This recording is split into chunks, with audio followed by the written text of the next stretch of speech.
everyone, welcome to my YouTube channel. Today we are gonna read this chapter from the book Footprints Without Feet. The chapter Footprints Without Feet. We are on the chapter 5 of this book. तो हम finally उस chapter पे आ गए हैं जिस chapter के नाम पे ही हमारी बुक का नाम है फुटप्रिंट्स विदाउट फीट.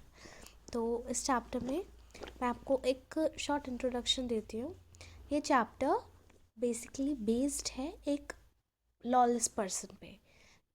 एक ग्रिफिन एक साइंटिस्ट होता है जिसने कुछ ऐसे बहुत सारे एक्सपेरिमेंट्स करने के बाद उसने कुछ ऐसे रेयर ड्रग्स ऐसे ड्रग्स को उसने खा लिया जिस ड्रग्स से उसकी बॉडी ह्यूमन बॉडी, क्योंकि उसे ये प्रूव करना था कि ह्यूमन बॉडी भी इनविजिबल हो सकती है. तो उसने वो ऐसे ही एक्सपेरिमेंट्स करे और उसके बाद उसने ऐसे रेयर ड्रग्स खा लिए जिनसे उसकी बॉडी इनविजिबल हो गई.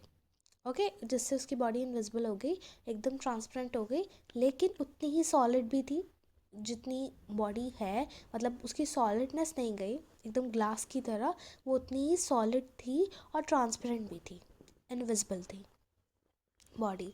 तो ये सब उसने किया अपने लैंडलॉर्ड से बदला लेने के लिए. उसका लैंडलॉर्ड उसे पसंद नहीं करता था और जिसके ही रिवेंज में लैंडलॉर्ड नहीं चाहता था कि वो रहे वहाँ पे. और इसी रिवेंज में उसने क्या किया कि उसके लैंडलॉर्ड के पूरे घर को ही आग लगा दिया और वहाँ से चला गया. तो वो इस चीज़ से आप पता कर सकते हैं कि वो कितना ज़्यादा लॉलेस पर्सन था. तो ये चैप्टर उस लॉलेस पर्सन पे ही बेस्ड है, ग्रिफिन पे बेस्ड है, जो कि एक साइंटिस्ट था, बहुत ज़्यादा लॉलेस पर्सन था, किसी भी चीज़ को नहीं मानता था. मतलब एक लॉज होती हैं, एक नॉर्मल रूल्स होते हैं ना. एक अब अगर आपको किसी से दिक्कत भी है तो मतलब अगर उसे अपने लैंडलॉर्ड को पसंद नहीं वो करता था तो वो वहाँ से नॉर्मली किसी और जगह रहने जा सकता था, लेकिन उसने उसके पूरे घर को आग लगा दिया. तो आप सोच सकते हैं कि कितने उसका माइंडसेट कैसा है. यहाँ पे उसके ही बारे में पूरा चैप्टर है कि कैसे जब एक उसकी बॉडी इनविजिबल हो जाती है तो वो कहाँ कहाँ जाता है और क्या क्या प्रॉब्लम्स वो खुद फेस करता है और क्या क्या वो चीज़ें करता है. हालांकि वो इतना ज़्यादा लॉलेस पर्सन है, उसको खुद तो बहुत कम ही प्रॉब्लम्स हुई हैं, उसने दूसरों को ही ज़्यादा प्रॉब्लम्स दी हैं. तो क्या क्या वो फेस करता है इस चैप्टर में वही है. So let's get into this. Can a man become invisible? This is the story of a scientist who discovers how to make himself invisible. Does he use or misuse his discovery? क्या कोई man invisible हो सकता है? ये एक story है एक scientist की जो डिस्कवर करता है और कि कैसे वो अपने आप को इनविजिबल बना सकता है. क्या वो अपनी डिस्कवरी का यूज़ करता है या फिर मिसयूज़ करता है, ये क्वेश्चन पूछा जा रहा है. तो ये क्वेश्चन का आंसर तो हमें चैप्टर पढ़ने के बाद ही पता चलेगा. So here the chapter starts. The two boys started in surprise at the fresh muddy imprints of a pair of bare feet. What was a barefooted man doing on the steps of a house in the middle of London? And where was the man?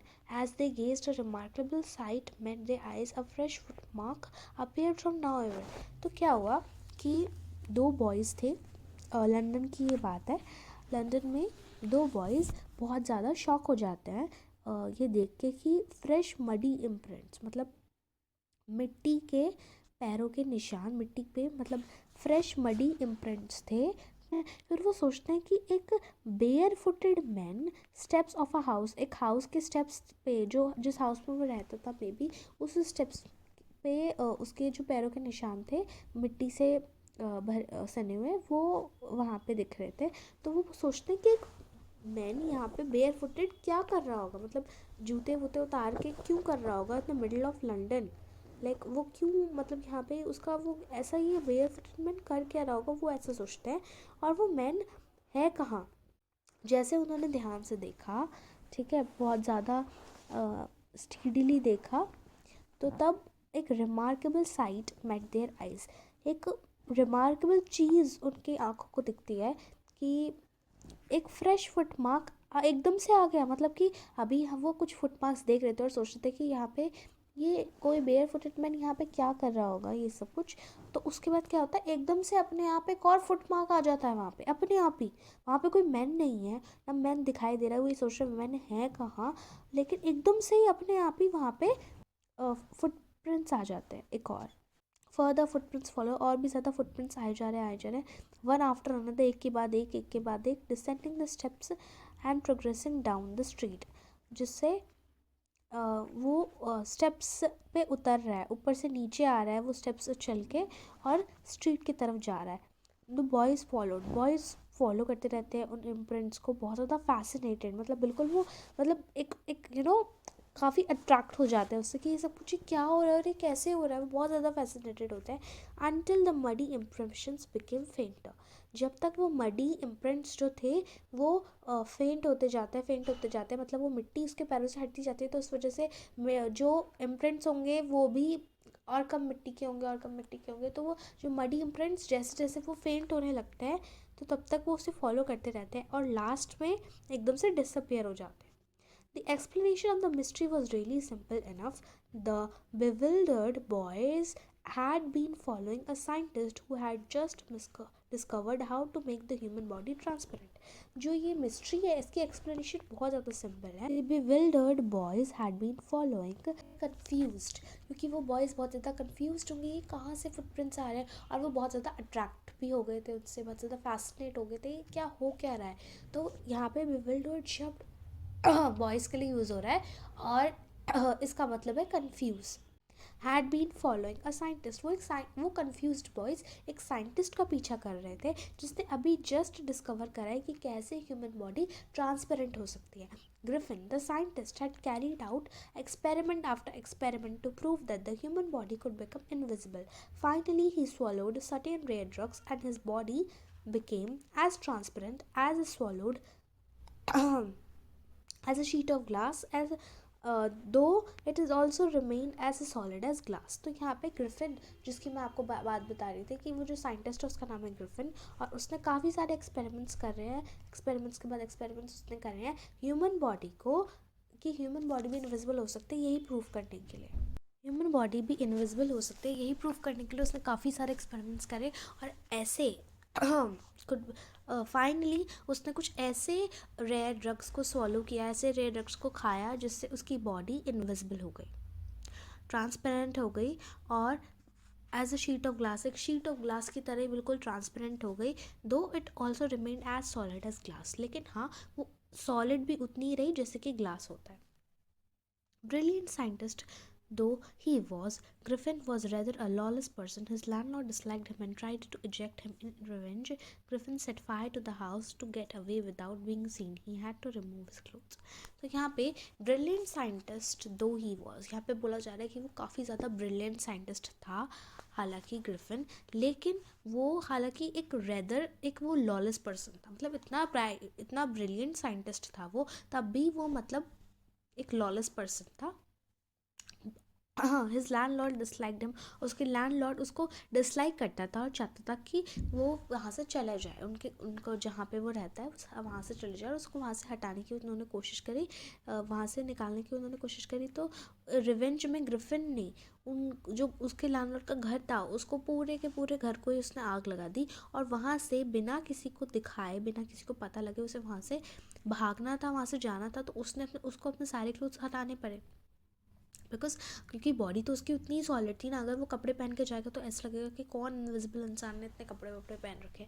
तो उसको अपने कपड़े उतारने पड़े, और उसके बाद thus it was that he became a homeless wanderer, और तभी वो एक होमलेस वैंडरर बन गया, मतलब विदाउट मनी, बिना पैसों के, और काफ़ी ज़्यादा invisible. Until he happened to step in some mud, और वैसे उसी टाइम पे वो किसी मड में गलती से मतलब घुस गया.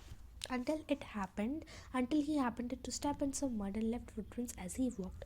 He escaped easily enough from the boys. लेकिन हाँ वो आराम से उन बॉयज़ से तो वहाँ से बच के वहाँ से भाग आया जो उसके फुटप्रिंट्स को फॉलो कर रहे थे लंदन में. पर उसके adventures, but his adventures were by no means over, लेकिन उसके एडवेंचर्स बिल्कुल भी ऐसे नहीं कि वो किसी भी तहत से किसी भी उससे बंद हो रहे थे. उसके एडवेंचर्स और भी ज़्यादा हो रहे थे, उसके एडवेंचर्स अब और आने थे.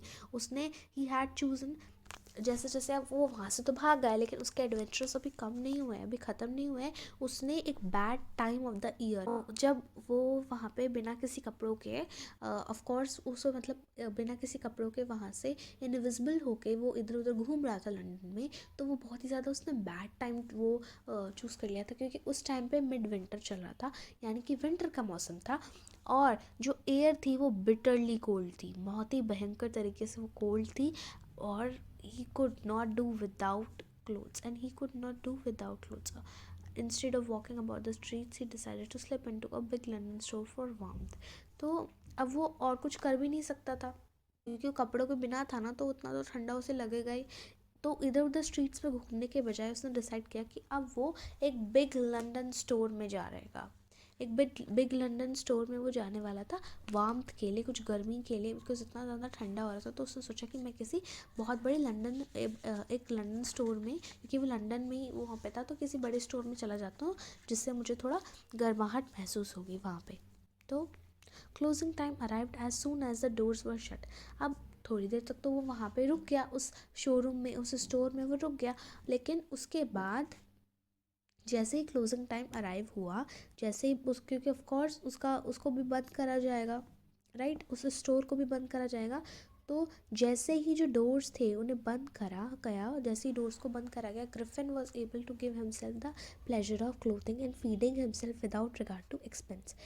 तो जैसे ही डोर्स वोर्स बंद कर दिए, क्योंकि क्लोज अप करके वहाँ से वो स्टोर को बंद करना हुआ, तो तभी, क्योंकि ग्रिफिन तो वहीं था, वो कहीं नहीं गया था, तो Griffin was able to give himself the pleasure of clothing and feeding himself। तो उस स्टोर में अब उसके पास इतना प्लेजर था, उसके पास चांस था कि वो अपने आप को एक प्लेजर दे सके क्लोथिंग का, मतलब कपड़े वो पहन सके गरम गरम, क्योंकि इतना ठंडा उसे लग रहा होगा।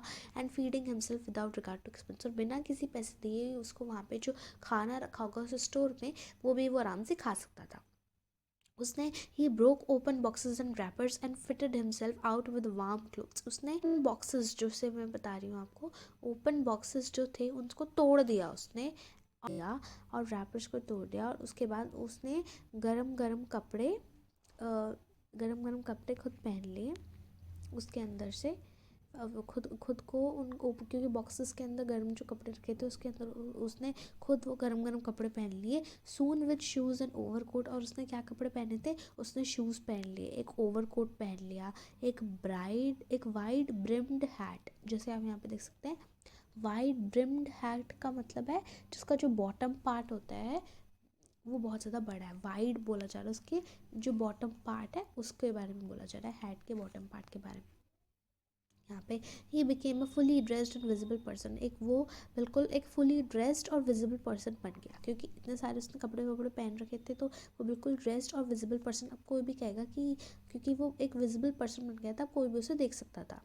In the kitchen of the restaurant he found, अब जिस भी वो स्टोर में रुका था उस स्टोर के रेस्टोरेंट में उसको कोल्ड मीट मिला और कॉफ़ी मिली। He followed up the meal with sweets and wine, और उसने वो मील तो खाई, उसके साथ साथ उसने स्वीट्स भी खाए और वाइन भी ली, taken from the grocery store, जो कि उसने ग्रॉसरी स्टोर से ली थी। Finally he settled down to sleep on a pile of quilts. Pile of quilts का मतलब है यहाँ पे a bed covering consisting made from pieces of fabric that are stitched together। तो यहाँ पे bed of covering, bed covering, तो वो जो पाइल ऑफ क्विल्ट्स बोला जा रहा है वो एक बेड कवरिंग के बारे में बोला जा रहा है, एक बेड कवरिंग के बारे में बोला जा रहा है, जो कि किससे बनी हुई है, पीसेस ऑफ फैब्रिक से बनी हुई है, जिनको साथ में स्टिच करा गया, बहुत सारे फैब्रिक्स को साथ में स्टिच करा गया, और उन पीसेस ऑफ फैब्रिक से एक बेड कवरिंग बनी हुई है, उसके ऊपर वो सोने वाला था, वो सो गया। If only Griffin had manage to wake up in good time, अगर ग्रिफिन ने मैनेज कर लिया होता कि वो एक अच्छे टाइम में सुबह सुबह जल्दी उठ जाए, all might have been well, सब कुछ वेल होता। As it was he did not wake up, लेकिन वैसा ही हुआ, ऐसा कुछ भी नहीं हुआ, वो जल्दी सुबह नहीं उठा। Until the assistants were already arriving next morning, और दूसरे ही मॉर्निंग जितने भी शॉप्स के असिस्टेंट्स थे उनको तो आना ही था सुबह जल्दी, तो वो नेक्स्ट मॉर्निंग आ गए, और वो सोया ही हुआ था। When he saw a couple of them When he saw a couple of them approaching, जब उसने वहाँ पे कुछ लोगों को वहाँ पे आते हुए देखा, वो एकदम से पैनिक हो गया और वहाँ से भागने लग गया. And begin to run. वो वहाँ से भागने लग गया. chase they naturally gave chase. In the end he was able to escape. Though they naturally gave chase का मतलब कि वो naturally उसके पीछे पीछे भागने लग गए. पैनिक का मतलब यहाँ पे वो बहुत ज़्यादा डर गया, तो उसको ऑफ कोर्स उन्होंने फॉलो किया और एंड में वो वहाँ से भाग निकला. मतलब वो पहले उनसे भाग रहा था और लास्ट में वो बच के वहाँ से भाग निकला. Only by quickly taking of his newly found clothes. तभी जब तक वो, क्योंकि ऑफ कोर्स अगर वो उसे देख पाएंगे तो वो उसका पीछा करेंगे, तो वो तभी वहाँ से भाग पाए जब उसने जितने भी उसने वहाँ से न्यूली क्लोथ्स लिए थे वो सारे क्लोथ्स को फिर से उसको उतारना पड़ा, और तभी वो उसको देखना, क्योंकि वो इनविजिबल हो गया और उसके बाद वो वहाँ से भाग निकला. So once more he found himself invisible but naked in the chill January air. तो फिर से उसने देखा, फिर से उसने अपने आप को इनविजिबल पाया, लेकिन उसने कोई कपड़े भी नहीं पहन रखे थे इतने चिल जनवरी एयर में, क्योंकि वो जनवरी का टाइम था और वो बहुत ज़्यादा चिल एयर थी, बहुत ज़्यादा ठंडी एयर थी. इतना ठंडा हो रहा होगा, विंटर हो रहा होगा, और लंदन में तो ऑफ कोर्स बहुत ज़्यादा ठंडा हो ही रहा होगा. This time he decided to try the stock of a theatrical company in the hope of finding not only clothes but also something that would hide the empty space above his shoulders. Theatrical company में वो वहाँ पे जाएगा. theatrical company का मतलब है relating to acting, actors, theaters. मतलब एक ऐसी कंपनी, मतलब एक ऐसे स्टोर में वो वहाँ पे जाने वाला है जो कि स्टोर रिलेटेड है किससे, एक्टिंग से, एक्टर्स से, ठीक है, इन सारी चीज़ों में. एक एक्टिंग में भी एक्टिंग वाला एक एक्टिंग कंपनी का वो एक स्टोर में जाने वाला. तो उसने सोचा कि अब तो इस होप में कि उसे सिर्फ और सिर्फ कपड़े ही नहीं मिलेंगे पर कुछ और भी मिलेगा जिससे वो एम्प्टी स्पेस, जो उसके शोल्डर्स के ऊपर का एम्प्टी स्पेस है, उसको भी कवर अप कर पाए. ठीक है, क्योंकि शोल्डर्स के ऊपर तो सब कुछ एम्प्टी ही होगा, है ना. तो उसको कवर अप करने के लिए उसको कुछ और चीज़ें भी चाहिए. तो वहाँ पे उसने सोचा कि अब मैं ऐसी कोई जगह वो theatrical कंपनी ऐसे मैं ढूंढूंगा. Shivering with cold, he hurried to Drury Lane, the center of the theatre world. तो यहाँ पे बोला जा रहा है कि वो बहुत ज़्यादा ठंड से कांपता हुआ वो जल्दी जल्दी भाग के गया एक जगह पे जिसका नाम था ड्रूरी लेन, जो कि सेंटर था थिएटर वर्ल्ड का. थिएटर वर्ल्ड का वो सेंटर था. वहाँ पे जितनी भी चीज़ें होती होंगी ना वो थिएटर वर्ल्ड से रिलेटेड ही होती होंगी. वो वहाँ का सेंटर होता था जहाँ पे वो गया. उस जगह पे ही सून फाउंड अ सूटेबल शॉप, और उसको जल्दी ही एक सूटेबल शॉप भी मिल गई वहाँ पे उस लेन में. He made his way invisible upstairs. तो वो ऑफ कोर्स वो इनविजिबल था, वो ऊपर ऊपर जाता है and came out a little letter, और फिर थोड़ी देर बाद वहाँ से नीचे आता है wearing bandages round his forehead, जो कि उसने अपने फोरहेड के राउंड पे उसने बैंडेजेस लगाई होती हैं, डार्क ग्लासेस लगाए होते हैं, फॉल्स नोज़, एक नकली नोज़ लगाई होती है, बिग बुशी साइड विस्कर्स का मतलब है बियर्ड. उसने बियर्ड, नकली बियर्ड जो होते हैं वो भी उसने अपने फेस पे लगाई. एक बहुत बड़ी हैट पहनी तो उसके विदाउट बीइंग सीन, ताकि वहाँ से वो भाग सके बिना किसी को बिना कोई देखे. तो ही कैरलेसली अटैक द शॉपकीपर. तो अब जब वो शॉप से नीचे आएगा तो अब तो वो इनविजिबल नहीं है, तो वो क्या करता है, कैरलेसली का मतलब है यहाँ पे काफ़ी ब्रूटली, विदाउट मर्सी, मतलब बिल्कुल विदाउट किसी मर्सी, काफ़ी ब्रूटली, बहुत ही भयंकर तरीके से, बहुत ही गंदी तरीके से उसने पीछे से शॉपकीपर पे अटैक करा उसको. आफ्टर ही रॉब्ड हिम, और उसके बाद उसने वहाँ से जितना भी पैसा था सब कुछ चोरी करके वहाँ से भाग गया. eager to get away from crowded London, he took a train. अब वो उस crowded London से वहाँ से भागने के लिए उसने एक ट्रेन ली to the village of Iping. एक विलेज ऑफ आइपिंग के लिए उसने ट्रेन ली, where he booked 2 rooms at the local inn, जहाँ पे उसने 2 rooms बुक करे एक लोकल इन में. वहाँ पे एक लोकल होटल में जो कि विलेज ऑफ आइपिंग एक जगह है वहाँ पे, वहाँ उस जगह में एक लोकल होटल उसने बुक करा. वहाँ पे 2 कमरे उसने बुक करे. He took a train, और वहाँ पे वो ट्रेन से जाता है. The arrival of a stranger at an inn in winter was in any case an unusual event. तो विंटर में एक इन में एक स्ट्रेंजर का अराइवल होना बहुत ज़्यादा अनयूजुअल इवेंट था. A stranger of such uncommon appearance set all tongues wagging। तो यहाँ पे एक स्ट्रेंजर जो कि इतनी ज़्यादा अनकॉमन अपीयरेंस का था, इतनी अजीब तरीके से उसका अपीयरेंस इतना अजीब सा था, इतना अनकॉमन सा था, इतने अनकॉमन अपीयरेंस के साथ जितने भी एक स्ट्रेंजर वहाँ पे इस टाइम पे विंटर में एक लोकल इन पे आ रहा था, तो उसने जितनी भी टंग्स वैगिंग का मतलब है यहाँ पे हर कोई बातें कर रहा था, डिस्कस कर रहा था कि ये सब क्या हो रहा है, ये सब क्या हो रहा है। यहाँ पे एक स्ट्रेंजर इस टाइम पे आ रहा है और इतनी अनकॉमन अपीयरेंस का, तो ऑल टंग्स वैगिंग मतलब जितनी भी वो सब लोग वहाँ पे जितने भी लोग थे वो सब इसके बारे में डिस्कस कर रहे थे, बातें कर रहे थे इसी के बारे में। तो Mrs Hall the landlord's wife made every effort to be friendly. Mrs Hall's जो लैंडलॉर्ड जहाँ पे वो रुका हुआ था उस लैंडलॉर्ड की वाइफ का नाम है मिसेस हॉल, और जो कि वहाँ पे मिसेस हॉल वहाँ पे उनको बोला जा रहा है जो लैंडलॉर्ड की वाइफ है, और उन्होंने बहुत सारे एफर्ट्स करे कि वो फ्रेंडली हो सके ग्रिफिन के साथ, उससे बातें करें, but Griffin had no desire to talk. लेकिन ग्रिफिन का कोई डिज़ायर नहीं थी कि वो बात कर सके, उसका बिल्कुल भी मन नहीं था कि वो बात करे, और उसने उसको बोला कि मेरा रीज़न यहाँ पे आईपिंग में आने का सिर्फ एक ही रीज़न है कि इस डिज़ायर फॉर सॉलिट्यूड, कि यहाँ पे वो इसलिए आए ताकि वो अकेले रह सके, उसकी यही डिज़ायर है। I do not wish to be disturb, और मैं बिल्कुल भी विश नहीं करता हूँ कि मुझे कोई डिस्टर्ब करे मेरे काम में। बिसाइड्स एन एक्सीडेंट, और उसके बिसाइड्स एक एक्सीडेंट की वजह से मेरा पूरा का पूरा जो फेस है वो बता रहा है कि उसका फेस पूरा का पूरा अफेक्ट हो गया है एक एक्सीडेंट की वजह से।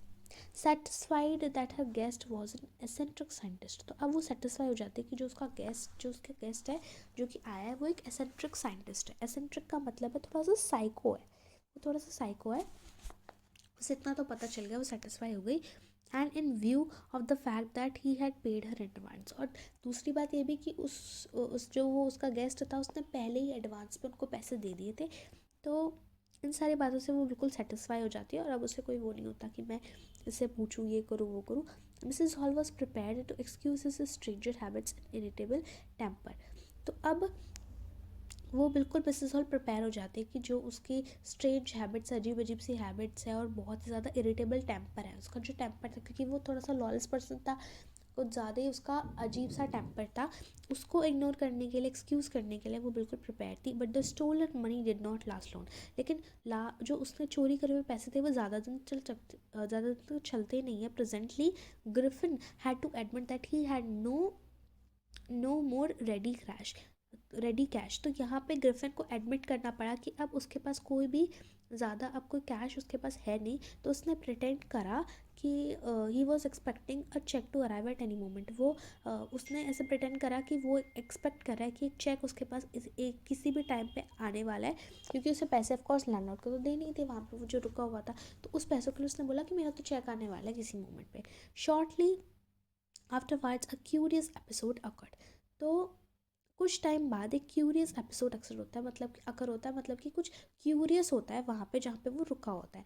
कुछ टाइम बाद very early in the morning, सुबह सुबह बहुत जल्दी, a clergy man and his wife were awaken by noises in the study, तो एक क्लर्जी मैन यहाँ पे बोला जा रहा है प्रीस्ट को, जो कि जो उस जहाँ पे वो रुका हुआ था वहाँ का जो लैंडलॉर्ड था वो एक क्लर्जी मैन था, यानी कि एक प्रीस्ट था, एक पंडित टाइप था, एक पंडित था।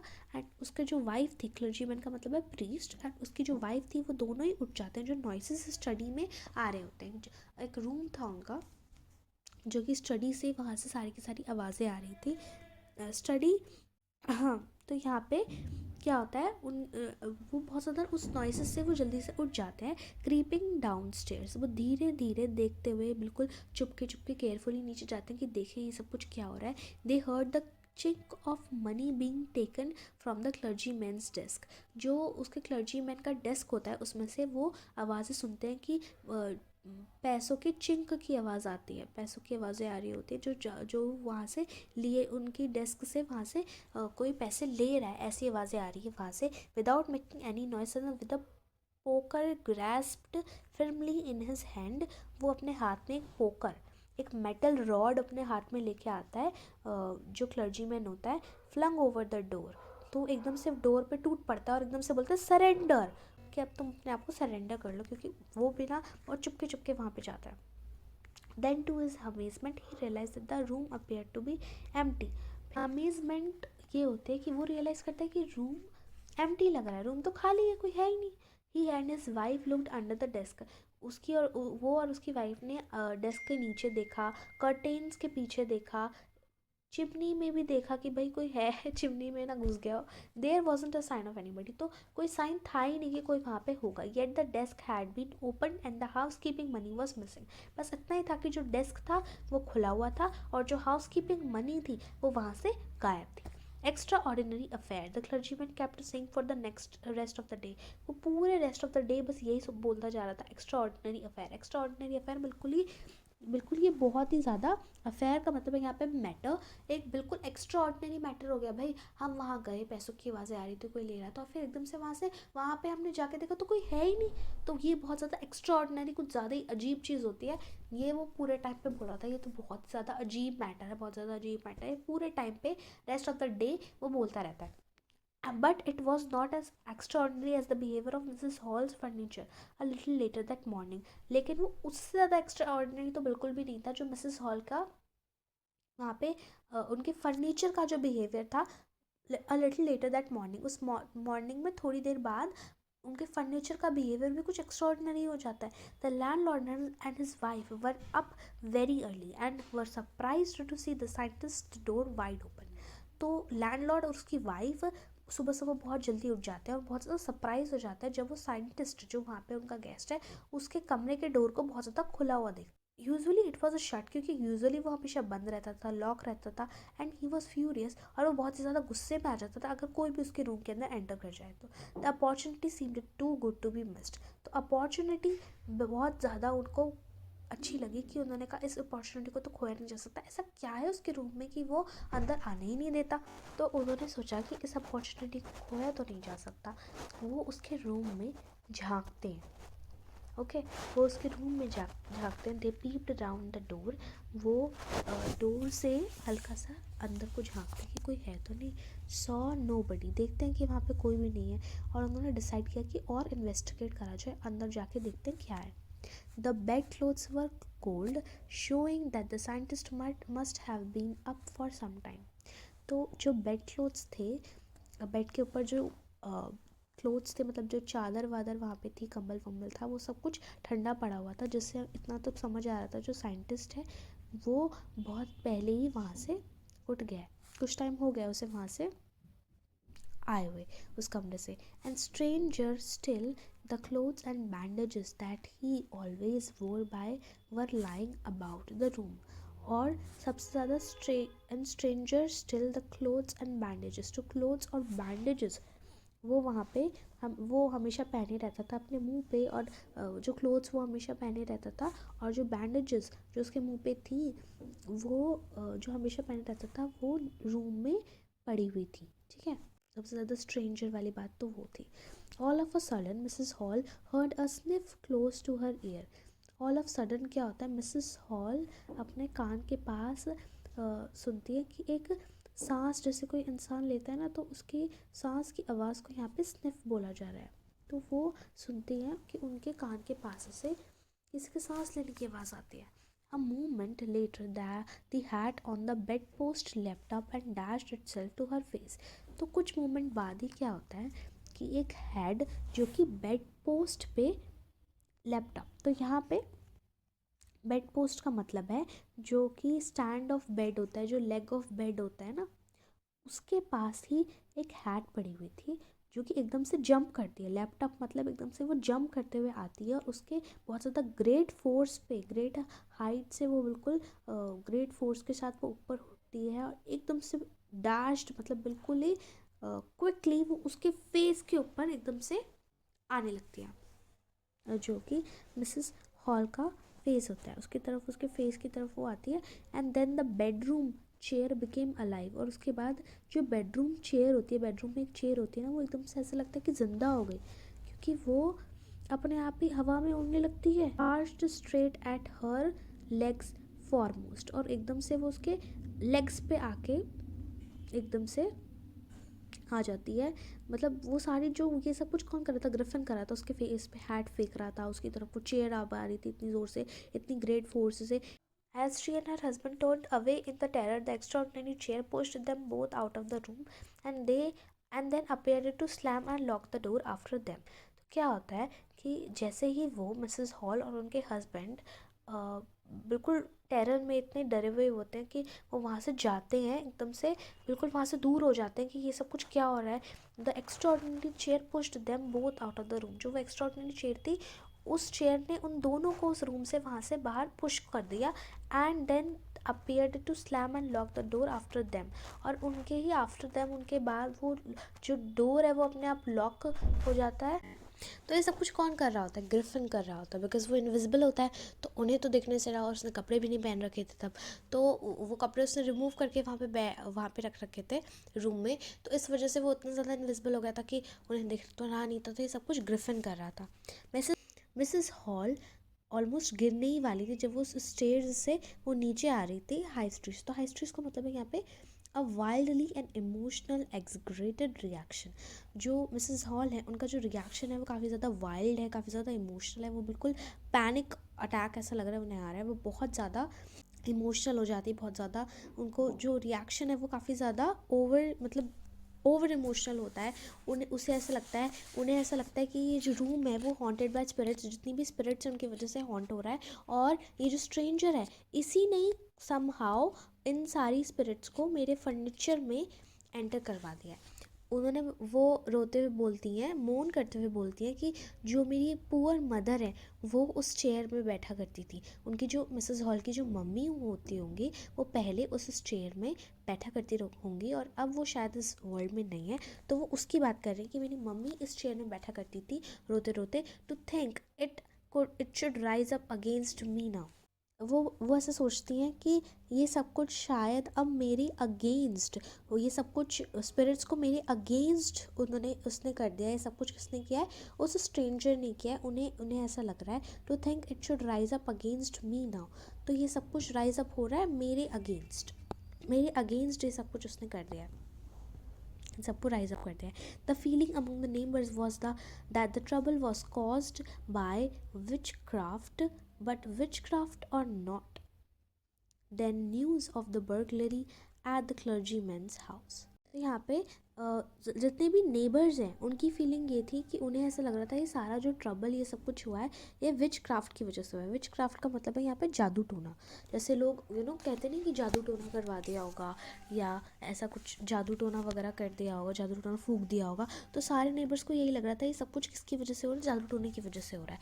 लेकिन जादू टोना था या नहीं था, ये सारी न्यूज़ बर्गलरी की, जो चोरी की ये जो न्यूज़ थी क्लर्जी मैन के हाउस में, जो जिनका वो हाउस था उनके होम में, ये जो न्यूज़ थी बर्गलरी की वो भी वहाँ पे सबको पता चल गई थी। The strange scientist was strongly suspected of having had a hand in it. और जो स्ट्रेंज साइंटिस्ट था उसका स्ट्रांगली सबको ऐसा लग रहा था, उसको ही सस्पेक्ट सब सोच रहे थे कि इसी का इन सारी चीज़ों में हाथ है।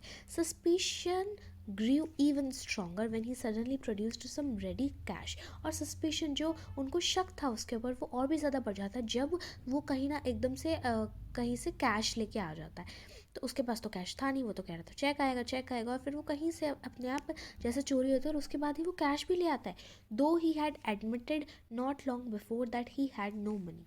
तो उसने एडमिट पहले ये किया था कि उसके पास तो कोई पैसे थे ही नहीं। The village constable was secretly sent for instead of waiting for the constable. Mrs. Hall went to the scientist। तो क्या होता है? विलेज कांस्टेबल, जिस विलेज में वो था उस टाइम पे, वहाँ के कांस्टेबल को वहाँ पे सीक्रेटली भेजा जाता है कि तुम ये सब कुछ देख के आओ। लेकिन जो मिसेस हॉल है वो उस कांस्टेबल का वेट नहीं करती हैं, वो सीधा साइंटिस्ट के पास जाती हैं, who had somehow mysteriously appeared from his empty bedroom. जो कि मिस्टीरियसली अपने बेडरूम में आ गया था, अपने खाली बेडरूम में, क्योंकि उस टाइम पे तो वो बेडरूम में था ही नहीं, ठीक है, और उसके कपड़े भी वहीं पड़े हुए थे। तो वो मिस्टीरियसली अपने आप ही बेडरूम में कैसे आ जाता है फिर एकदम से? तो वो अपने आप आ गया था। तो वो साइंटिस्ट के पास जाती है और बोलते कि I want to know what you have been doing to my chair upstairs, she demanded, and I want to know how it is you came out of an empty room and how you entered a locked room। वो बोलती हैं कि मुझे ये जानना है कि what you have been, तुम मेरी उस चेयर्स के जो चेयर बेडरूम में रखी है उसके साथ तुम ऊपर क्या कर रहे थे। और उसने डिमांड किया कि और मुझे ये भी जानना है कि तुम एक एम्प्टी रूम में, जो कि लॉक कर रखा था हमने बाहर से, खाली रूम में तुम अपने आप कहाँ से आ जाते हो, तुम एक लॉक्ड रूम में कैसे एंटर करे, वो उससे जाके बोलते हैं साइंटिस्ट से।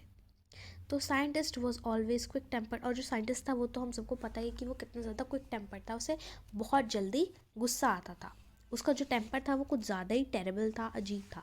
तो तब क्या होता है, उसे एकदम से गुस्सा आता है और फिर वो बहुत ही ज़्यादा फ्यूरियस हो जाता है, वो बहुत ज़्यादा गुस्से में आ जाता है। यू डोंट अंडरस्टैंड हु और what I am, he shouted, very well I will show you. तुम्हें समझ नहीं आएगा कि मैं कौन हूँ, मैं कौन हूँ और मैं क्या हूँ। उसने शाउट करते हुए बोला, very well I show you, और मैं तुम्हें दिखाता हूँ वेरी वेल कि मैं कौन हूँ, मैं तुम्हें दिखाता हूँ। Suddenly he through of bandages, और सडनली वो अपने मुंह के आसपास जो उसने बैंडेजेस लगा रखी थी वो सारी बैंडेजेस वो उतारने लग जाता है। जो दाढ़ी उसने लगाई होती है वो हटाने लग जाता है, चश्मा हटाता है, और इवन अपनी नकली नोज़ को भी हटाता है। It took him only a minute to do this, और उसे सिर्फ और सिर्फ 1 मिनट लगता है ये सब कुछ करने के लिए। The horrified people in the bar found themselves staring at a headless man। तो बार जो वहाँ पे था, जहाँ पे वो रह रहा था, वहाँ पे जो बार था, उस बार में वो ये सब कुछ कर रहा था, और जितने भी वहाँ पे डरे हुए लोग थे वो सब लोग एक हेडलेस मैन की तरफ को घूरे जा रहे थे, कि एक ऐसा मैन जिसका हेड ही नहीं है, वो एक ऐसे मैन की तरफ को घूरे जा रहे थे, और वो बहुत सारे डरे हुए थे, हॉरिफाइड थे, बहुत सारा डरे हुए थे। Mr Jeffers the constable now arrived and was quite surprised to find that he had to arrest a man without a head. Mr Jeffers, जो कांस्टेबल, विलेज कांस्टेबल जहाँ पे जो आने वाला था, उसका नाम था मिस्टर जेफर्स। तो वो वहाँ पे अराइव करता है, और वो बहुत ज़्यादा सरप्राइज हो जाता है ये फाइंड करके कि उसको एक ऐसे मैन को अरेस्ट करना है जिसका हेड ही नहीं है। But Jeffers was not easily prevented from doing his duty. पर जो जेफर्स हैं वो अपनी ड्यूटी से ऐसा नहीं, उसने ये नहीं सोचा कि मैं ये सब कुछ कैसे कर पाऊँगा, ये सब कुछ वो ईजिली वहाँ से हटता नहीं है अपनी ड्यूटी करने से, और वो कोशिश करता है कि वो उसे अरेस्ट करे। If a magistrate's warrant ordered a person's arrest then the person had to be arrested with or without his head. तो वो बोल रहे हैं कि अगर मैजिस्ट्रेट का वारंट ऑर्डर आया है कि एक पर्सन को अरेस्ट करना है, तो इसका मतलब पर्सन को अरेस्ट करना है, उसको arrest with or without his head, उसको उसके हेड के साथ करो अरेस्ट या ना करो, लेकिन उसको अरेस्ट करना ही है, ये उनका ऑर्डर है, तो वो तो करना ही था उसे, उसका हेड हो चाहे ना हो। There followed a remarkable scene as the policeman tried to get hold of a man who was becoming more and more invisible as he threw off one garment after another। तो यहाँ पे एक remarkable scene हो रहा था, वहाँ पे वो बिल्कुल एक बहुत ही अजीब सा एक remarkable scene हो रहा था, क्योंकि जो पुलिसमैन था वो उस मैन को पकड़ने की कोशिश कर रहा था, जो धीरे धीरे और ज़्यादा इनविजिबल होता जा रहा था। जैसे ही वो अपना एक एक कपड़ा उतार रहा था, वो अपना एक एक गारमेंट उतार रहा था, जो जो उसने पहन रखा था अपने ऊपर, वो सब कुछ जैसे वो उतारे जा रहा था, तो वो और इनविजिबल होता जा रहा था। Finally a shirt flew into air, finally जो उसकी शर्ट होती है वो एकदम से ऊपर उड़ने लगती है। And then the constable found himself struggling with someone he could not see at. और कांस्टेबल ये देखता है कि वो एक ऐसे इंसान के साथ स्ट्रगल कर रहा है जिसको वो देख ही नहीं पा रहा है। All he could not see at all, वो बिल्कुल भी नहीं देख पा रहा है। Some people tried to help him but found themselves hit by blows that seemed to come from nowhere. तो बहुत कुछ लोग उसको हेल्प करने का ट्राई करते हैं, लेकिन वो खुद ऐसा पाते हैं कि उसको ब्लोज का मतलब है यहाँ पे मुक्के मारे जा रहे हैं, उसको मुक्का कोई, उन्हें ऐसा लगता है, और फिर उनको ग्रिफिन ही होता है वो, राइट, अपने आप वो ऐसा पाते हैं, उनको ऐसा लगता है कि वो वहाँ पे उसको हेल्प करने जाते हैं, जो कांस्टेबल है उसको हेल्प करने जाते हैं, और उसके बाद वो ऐसा पाते हैं कि उन्हें खुद कोई मुक्के मार रहा है, और वो मुक्के अपने आप ही कोई मार रहा है ना, वो अपने आप से वो मुक्के आए जा रहे हैं उन्हें, ऑफकोर्स क्योंकि वो सब कुछ कौन कर रहा था, ग्रिफिन कर रहा था। In the end Jeffers was knocked unconscious as he made a last attempt to hold on to the unseen scientist। In and में जो जेफर्स होते हैं वो अनकॉन्शियस हो जाते हैं, बहुत ही ज़्यादा गंदी तरीके से उसको वो मारता है, क्योंकि अब वो तो उसे देख पा नहीं रहे थे, तो वो मारे जा रहा था, तो वो एकदम से अनकॉन्शियस हो जाते हैं जब वो अपना लास्ट अटेम्प्ट करते हैं उस अनसीन साइंटिस्ट को पकड़ने का। There were nervous excited cries of hold him, वहाँ पे जितने भी लोग थे वो बहुत ज़्यादा नर्वस थे, और एक्साइटेड क्राइज थी वहाँ पे कि उसे पकड़ो, उसे पकड़ो, उसे पकड़ो, उसे पकड़ो। But this was easier said than done, लेकिन बोलना बहुत आसान था लेकिन उसे करना बहुत मुश्किल था। Griffin had shaken himself free. Griffin ने अपने आप को फ्री कर लिया था। And no one knew where to lay hands on him. वो किसी को पता नहीं था कि कैसे उसको पकड़ा जाए, क्योंकि वो तो दिख ही नहीं रहा था। तो वो वहाँ से फिर से भाग निकलता है। Here the story ends. This story was written by H.G. Wells. तो इस स्टोरी का यही मोरल है, जो साइंस है उसको हमें मिसयूज़ बिल्कुल भी नहीं करना चाहिए। और इस स्टोरी से हमें यही पता चल रहा है कि कैसे जो मिसयूज़ ऑफ साइंस है, अगर आप अपनी डिस्कवरी का, अपने जो आपको साइंस आती है उस साइंस का अगर आप मिसयूज़ करोगे तो कैसे वो पूरी सोसाइटी के लिए ख़राब हो सकता है, और कैसे वो लॉलेसनेस में रिजल्ट कर सकता है। तो इस स्टोरी का यही मोरल है कि we should not misuse science for our own benefits. और एंड इसी से हमारा चैप्टर यहाँ पे एंड करता है। Hope you like this video, hope you liked my explanation. If you liked this explanation, then please don't forget to subscribe my channel, hit the bell icon, and please like this video. Thank you so much for watching this video.